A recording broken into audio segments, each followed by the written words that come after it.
മലപ്പുറം കൽപ്പകഞ്ചേരിയിൽ അമ്മയെ മകൻ വെട്ടിക്കൊലപ്പെടുത്തി. കാവപുര സ്വദേശി ആമിനെയാണ് കൊല്ലപ്പെട്ടത്. മാനസിക വെല്ലുവിളി നേരിടുന്ന മകനെ പോലീസ് അറസ്റ്റ് ചെയ്തു. പ്രാണരക്ഷാർത്ഥം ഓടിയ മാതാവിന്റെ തലയിൽ ഗ്യാസ് കുറ്റികൊണ്ട് മകൻ തലയ്ക്കടിക്കുകയും ചെയ്തിട്ടുണ്ട്.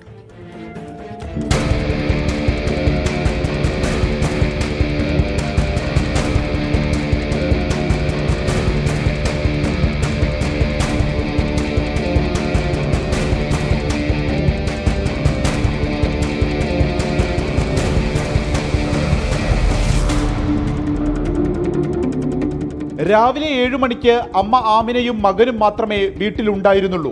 ഈ സമയം അടുക്കളയിൽ ജോലി ചെയ്യുകയായിരുന്ന അമ്മയുടെ അടുത്തേക്ക് മാനസിക വിഭ്രാന്തിയോടെ എത്തിയ മകൻ പുറകിൽ കത്തികൊണ്ട് വെട്ടിപ്പരിക്കേൽപ്പിച്ചു. ശബ്ദം കേട്ട് അടുത്ത വീട്ടിലുള്ളവരും തൊട്ടടുത്ത് ഇറച്ചിക്കട നടത്തുന്ന പിതാവും ഓടി വന്ന് ആശുപത്രിയിലേക്ക് കൊണ്ടുപോകാൻ വാഹനം വിളിക്കാൻ പുറത്തിറങ്ങിയ നേരം ഗ്യാസ് കുറ്റിയെടുത്ത് മകൻ ആമിനയുടെ തലയ്ക്കടിച്ചു.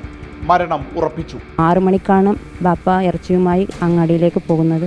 6-7 മണിൻ്റെ ഉള്ളിൽ ആണ് ഈ സംഭവങ്ങൾ നടന്നത്.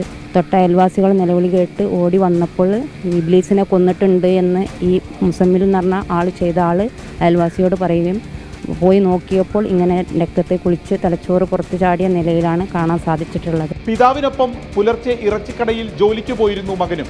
6 മണിയോടെ വീട്ടിലേക്ക് തിരിച്ചെത്തിയതിനു ശേഷമാണ് കൊലപാതകം നടത്തിയത്. കൊലപാതകം നടത്തിയ ശേഷം വീട്ടിൽ തന്നെ ഇരുന്ന പ്രതിയെ കൽപ്പകഞ്ചേരി പോലീസ് എത്തി അറസ്റ്റ് ചെയ്തു. പോസ്റ്റ്മോർട്ടം നടപടികൾക്ക് ശേഷം ആമിനയുടെ മൃതദേഹം ബന്ധുക്കൾക്ക് വിട്ടുകൊടുക്കും. 24 മലപ്പുറം.